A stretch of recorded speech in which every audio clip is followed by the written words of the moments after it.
Shvi'is Perek Daled Mishnah Aleph. The previous Perek taught that a person is generally forbidden to remove stones from his own field during Shemitah because he appears to be clearing the ground for planting. This Isser applies not only to removing stones but also to removing similar objects such as sticks and grasses. This Mishnah will teach us that removing stones and the like were originally permitted to some degree but later became Asr. At first the Chachamim would say that Malaket Adam Eitzim Ba'avon V'asav Mitech Shaloi K'derech Shu Malakim Mitech Shal Chaveroi. The Chachamim would say that a person may gather sticks and stones and grasses for a permitted purpose, such as firewood, building, and animal food respectively, from his own field, in the way that he gathers these items from another person's field. That is to say, just as one may gather these things from the field of another person because he will not be suspected of clearing the field for planting, so is he allowed to gather them from his own field, provided that he does so in a way that avoids suspicion. As Hagas, he is therefore allowed to gather large ones from his own field, for since he leaves the small ones, he will not be suspected of clearing the field. When gathering sticks or similar items from the field of another person, one may take all types of sticks, both large and small. Since it is unusual to clear someone else's field for planting, he will not be suspected of working for that purpose. However, when removing sticks from his own field, in which case he would be suspected of intending to clear it for planting, he must avoid giving it that impression, which is achieved by taking only large ones by leaving the small ones. The Mishnah's words, in the way that he gathers from another person's field, do not refer to the method of gathering. Instead, they mean the reason to permit gathering is the same in both cases. Just as one may gather anything from a neighbor's field because he will not be suspected of clearing the land, so may one collect large sticks from his own field for the same reason. Mishrabu every avera, however, when the number of sinners increased who gathered even small items from their fields but claimed that they took only large ones, the sinners were afraid, these avaryanim were afraid to violate the law openly. They would break the halacha only if they could pretend that they were acting in a way that was mutter. This was possible when it was permitted to remove large sticks because they could then take small sticks and claim that in fact they were taking large ones. But once it became forbidden to gather sticks of any size, they lost this means of deception and had no choice but to obey the law. The Chachamim decreed that one may not collect anything except large items from the field of another. Literally, this one gathers from within the field of this one, and this one gathers from within the field of this one. It became forbidden not only to gather large items from one's own field, but also to gather small items from another person's field. Thus, one could only remove large items from the field of another. The Mishnah's conclusion seems to contradict what we learned in the previous Parak Mishnah test, which we were matir removing shoulder stones even from one's own field. One solution is that our Mishnah agrees that removing shoulder stones, avnei kasef, is permitted because they're extremely large. It forbids removing only those that are smaller than shoulder stones. It should be noted that the Rav and the others do not mention stones in their commentaries, implying that this word did not appear in the version of the Mishnah's text. He may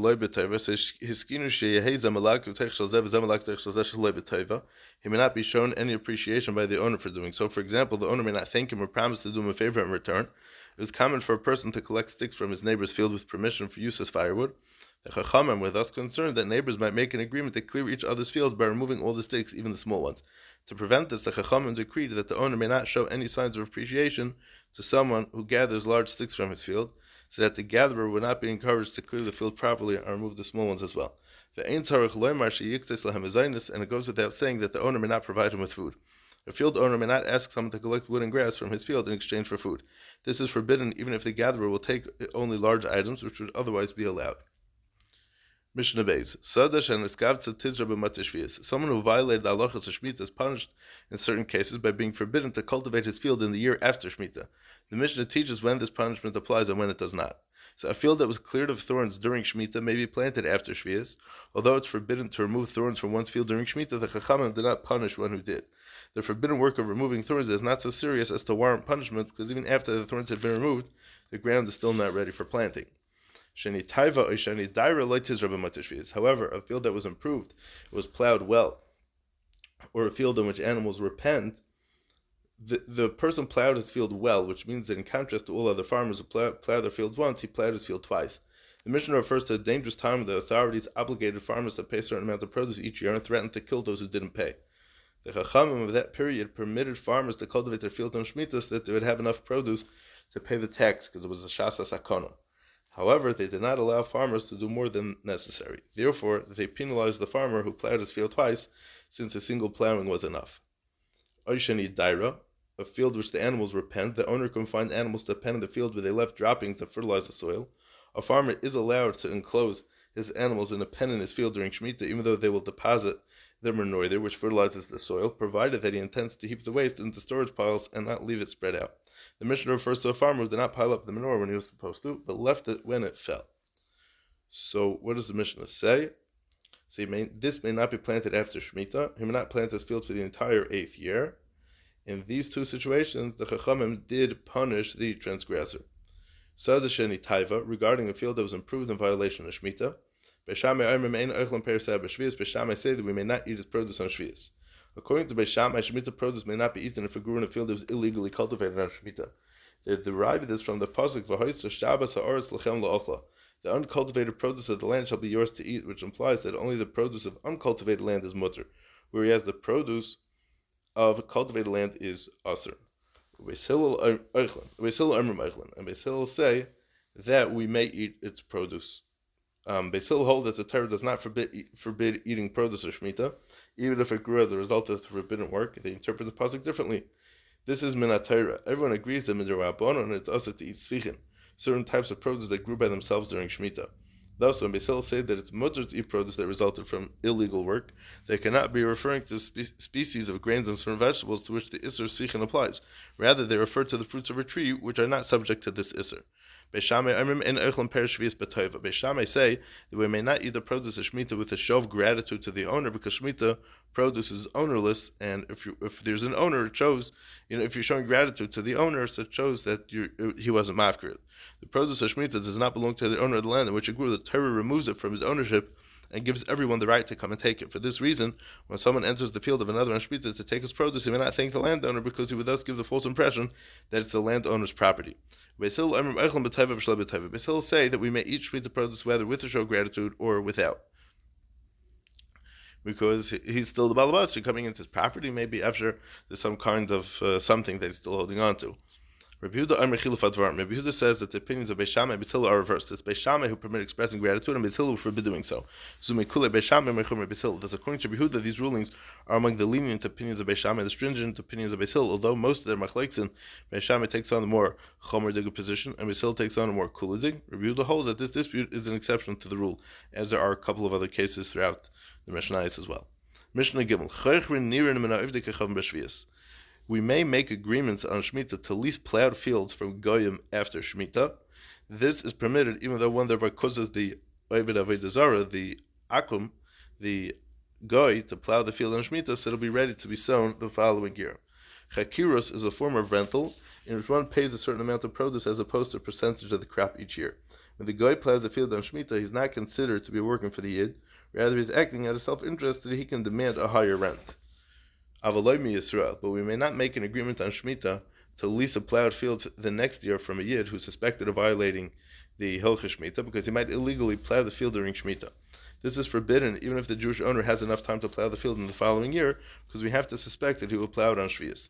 We may give words of encouragement to Goyim who are working on their own land in Eretz Yisrael during Shemitah. For example, one may say, be successful or be strong. Since Goyim are not obligated to keep Hilchah Shemitah, we may encourage them while they work on the field, keep it up, pump it up, though we may not actually do any physical work to help them. But we may not encourage a Yid who is doing so. On the contrary, we are mechuyev to give musar and to give techacha to a fellow Jew to prevent him from being over the isser of plowing during Shemitah. Working in the field during Shemitah. We may greet Goyim by saying Shalom, which is one of the names of Hashem, even on their pagan holidays. These acts are permitted for the sake of peace, to promote peace between Jews and non-Jews. If not for the promotion of peace, it would be forbidden to encourage a Goy to do work with a Yid that a Yid may not do. Likewise, it would be also to greet a Goy with the word Shalom, which is the name of Hashem, on his holiday, because he might then commit the sin of thanking his pagan deity, his Avodah Zarah, for having received this honor. For the sake of peace, Shalom, however, the Chachamim were mad to this. We must always strive for peace between Jews and non-Jews, because we thus follow the ways of Hashem. As written, Hashem is good to all, and it also says that for this reason, we also support non-Jews who are poor, visit non-Jews who are sick, and bury non-Jews who are in need of burial, like the Gemara says in Gittin on Daf Samach Aleph, as we spoke in the Daf Yomi over there. Okay. Mishnah Dalit. Hamedel Bazesim, if one thins out the olive trees in his orchard, that is, he removes some trees, thus making the orchard less dense. When trees grow too close together, they do not receive enough nourishment from the ground and do not grow as well. Removing some trees is a process called medel, thinning out, which allows the remaining ones to receive the nourishment they need to grow normally. This is similar to pruning, where one removes some branches of a tree in order to let the other branches grow. Therefore, just as pruning is forbidden on Shemitah, so is thinning out an orchard. Our Mishnah, however, permits thinning out an orchard because it refers to someone who is removing the trees not because he wants to promote the growth of those that remain, but rather because he wants to use the cut trees as firewood. Since his intent is for something that's mutter, this malacha is allowed during Shvius. However, this activity should be aser for a different reason, because the Chachamim would aser it al tzmaras ayin. For example, a person would not remove stones from his land on Shemitah even if he intends to use them as building material because he appears to be clearing the ground to make it ready for planting. Why then is one allowed to remove trees from an orchard even for something that's mutter when one appears to be doing something which is aser, like medel b'zeisim l'chayra, it's maras ayin, removing some trees so that the remaining ones will grow better. One answer is that the Chachamim forbade the appearance of violating Shemitah only if the prohibited activity is common, such as removing stones to make the ground fit for planting, which is done by everyone who cultivates land. Thinning out an orchard, by contrast, is not such a common activity, it is therefore permitted as long as one's intent is for a permitted purpose, such as obtaining firewood. Beishamai say Yagoim, that he may cut the tree down to the ground, but he may not pull out the roots, because one who uproots a tree appears to be preparing the ground for planting. But Beis Hillel say the one may even uproot it, for since he's removing only a few trees, he doesn't seem to be preparing the ground for planting. However, Beis Hillel agree that in the case of one who clears his orchard, that is, he removes a relatively large number of trees that are next to each other, he may not do so unless he cuts them down to the ground. He is forbidden to uproot them. Ezehu hamedel, the Mishnah defines the difference between thinning out and clearing. Ezehu hamedel, what's thinning out? Echad shnayim. This is where one removes one or two trees from a group of 3 trees that are next to one another. Since the clearing will be no larger than the width of 2 trees, Beis Hillel maintained that even if he uproots the trees, he will not appear to be preparing the grounds for planting. Hamachlik, what is clearing? Shleisha zebet tzadzeh. It's where one removes all the 3 trees that are next to each other. Removing a group of 3 trees clears a patch of ground that is large enough to be planted. In this case, then, Beis Hillel agree that uprooting the trees is forbidden. The Mishnah teaches that the Isra of uprooting in the process of thinning out or clearing according to Beis Shammai, and in the process of clearing according to Beis Hillel, does not apply in certain situations. In what situation do these rulings apply? Where one uproots trees from his own field, for only then will he be suspected of clearing the grounds for planting. But if one uproots trees from the field of another person, even if he clears the orchard, that is, he removes the 3 adjacent trees, he may uproot them because one would not be suspected of preparing someone else's fields for planting. It will be assumed that he's uprooting the trees from his neighbor's field because he wants firewood. Mishnah Hey, if one splits off branches from an olive tree, people will cut branches for firewood from olive trees, since this did not damage the tree. He may not cover the cuts with dirt because the dirt turns into mud, which improves the tree. But he may cover it with stones or straw because stones and straw only prevent the tree from drying out and do not improve it. Similarly, if one cuts through the trunk of a sycamore tree that had been cut before, the trunk-like branches of sycamore trees were cut regularly in order to obtain large beams for building, and then they would grow back. Once a sycamore has been cut, it's called a kairas shikma, which means the shaft of a sycamore. A kaira means a beam. So that's a kairas shikma.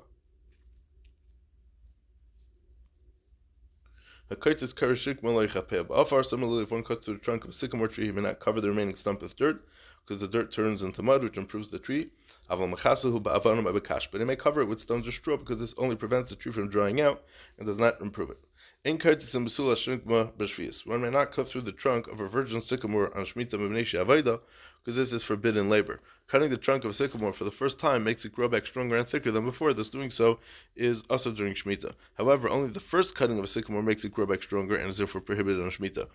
After it has been cut the first time, one is allowed to cut it again on Shemitah, as the Mishnah implied above. Rabbi Yehuda says, Kedarka Aser, cutting a Vesula Shikma in the normal way, making the cut within 10 tefachim of the ground is Aser, because this makes the tree grow back stronger and thicker.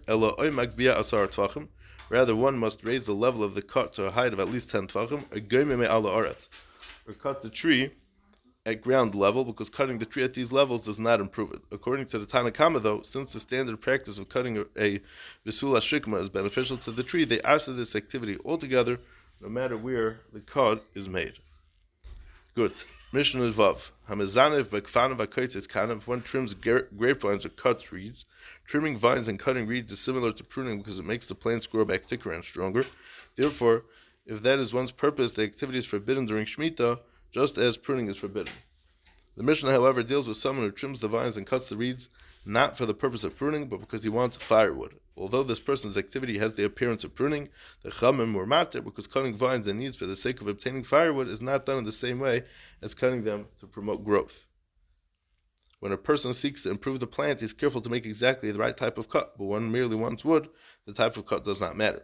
Our Mishnah refers to someone who cuts without precision, in which case it is clear that he doesn't intend to improve the plant. And nevertheless, he's permitted to do this only if he wants firewood, because it's possible for even an imprecise cut to promote some growth. So Rabbi Yosef Glili says, Yarchik tefach, he must distance the place of the cut at least a tefach from the trunk, in the case of the grapevine from the ground, in the case of reeds, so he does not appear to be cutting these plants for the purpose of improving them. Someone who cuts a grapevine to strengthen it makes the cut within a tefach of the trunk, and someone who cuts reeds in order to strengthen it makes the cut within a tefach of the ground. Rabbi Yosef Glili holds that when cutting grapevines or reeds on Shemitah, one must make absolutely clear that he's not seeking to strengthen the plants. To achieve this, he must cut the plants more than a tefach from the trunk of the ground, or the ground. According to this Tana, it's not enough to cut them in a haphazard manner, he must also avoid cutting in the regular place. Rabbi Kiva says, but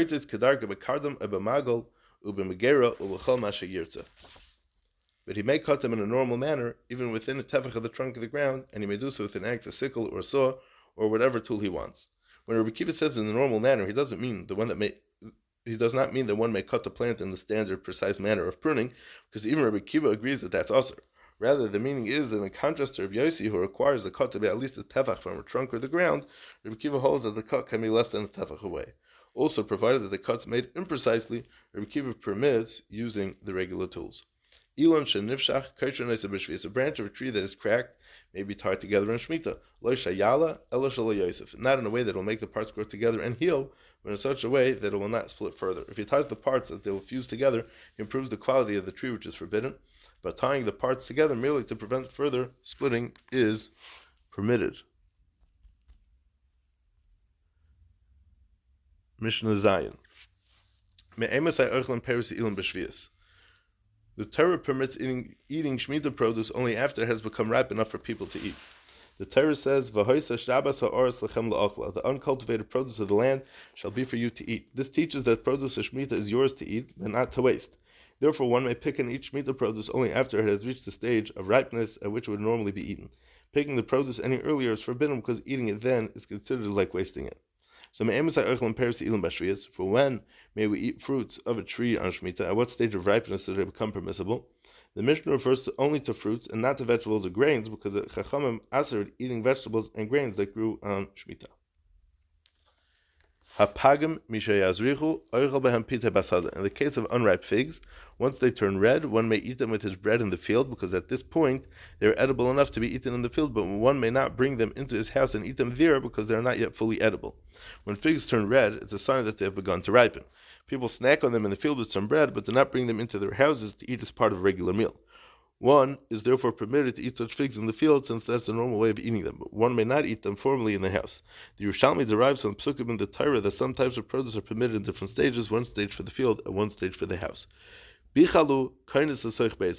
However, once they got enlarged, one may even bring them into his house and eat them, because now they are fully edible. And figs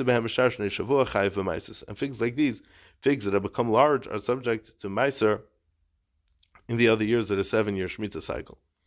Produce that grows in Eretz Yisrael must be taken off. That is, the owner must separate Trumas and Meiser from it. However, produce does not become subject to Meiser until it ripens significantly. This stage is known as Einas HaMeiser, the Meisering stage. If produce is picked before then, one is never mechuyev to separate Trumas and Meiser from it. The Mishnah teaches that when figs reach their full size, at which point people eat them even in the house, they are subject to Meiser.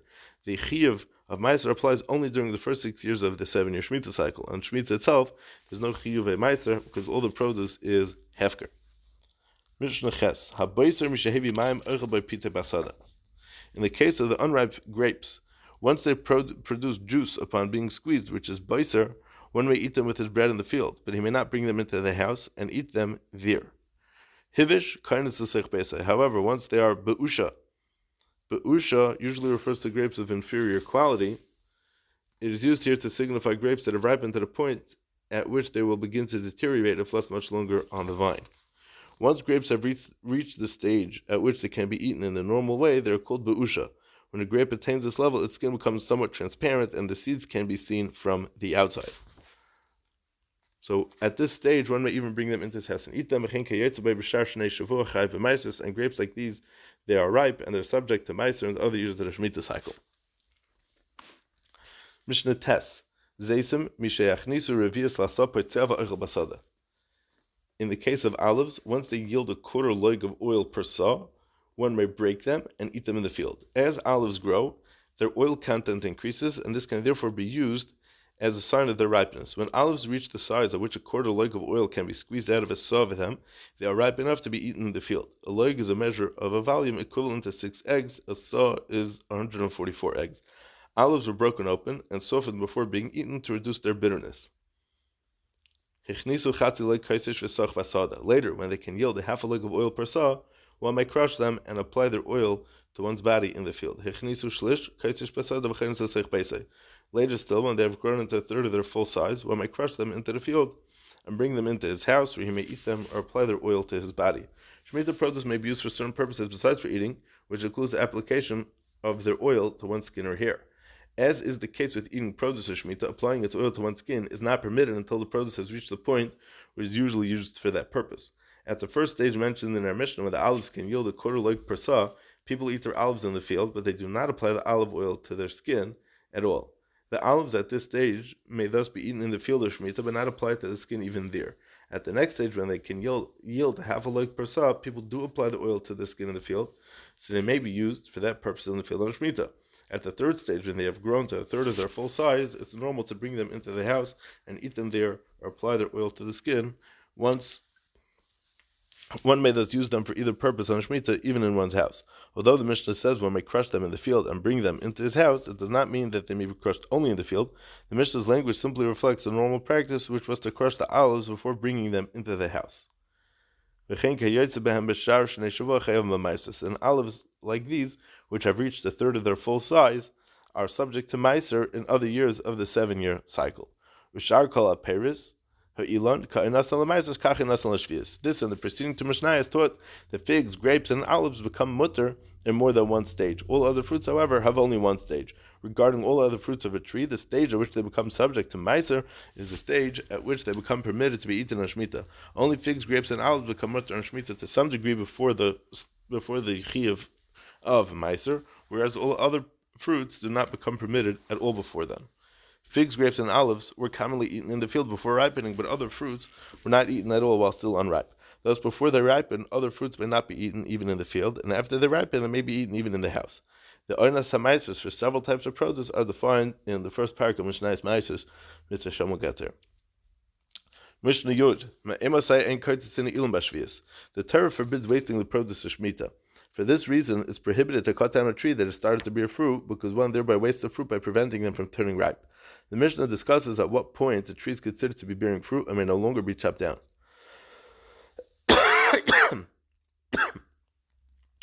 Before the tree bears fruit, cutting it down is mutter because one does not destroy any fruit in the process. Even if the tree is thus prevented from producing fruit in the future, this is of no concern. It is only after the fruit had started to grow that the Isser applies. Besides the Shmita Isser, there's also an Isser against cutting down fruit trees in any year. The general Isser will be discussed in the Mishnah. So may Emma say in Kaitzin Ilam Bashrias, for when we may not cut down a fruit tree during Shemitah, Beishama say Koli Ilam Mishayoitzi, we may not cut down any fruit tree from the time that it brings forth its first leaves in the spring. Even at this early stage, the tree is treated as though it already bears fruit, so it may not be cut down. The carob trees may not be cut down from the time that the carobs hang down because of their weight. Grapevines may not be cut down from the time that the seeds form inside the grapes. Olive trees may not be cut down from the time that they blossom. Misha Yaitzi, and any other types of trees may not be cut down from the time that it begins to produce fruit. This is when the blossoms fall off and the fruit can be seen.